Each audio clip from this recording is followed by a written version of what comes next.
तर नमस्कार मित्रांनो, पुन्हा एकदा स्वागत आहे आपल्या मिनी ब्लॉगमध्ये. तर तुम्हाला माहीतच असेल का, मी मामाच्या गावाला आलतो गणपतीला.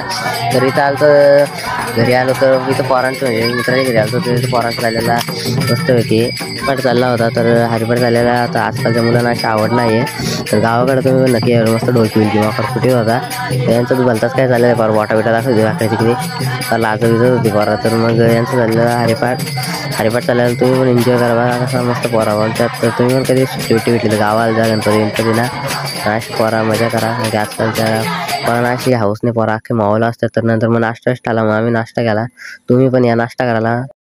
पास्ता आणलेला, पास्ता नूडल्स होते. मग काय नाश्ता विष्टा केल्यानंतर पोरा त्यात चल जाऊ मॅगी खाला. मग निघलो दुकानात. झालं आता वाजलेलं बोलत चल जाऊन उतरे दुकानाला उठू. तर मग निघलो पोरा बिरा होती. तर मग घेतल्या मॅग्या चालल्या. मॅग्या नाचत नाही त्यांच्या मॅग्या बिग्या पडल्या त्यांचा घाम. आता मला दाखव किती 3:49 झालं. तर एवढा वाजता गेलं तर दुकानावाल्याला उठवाल. तर मग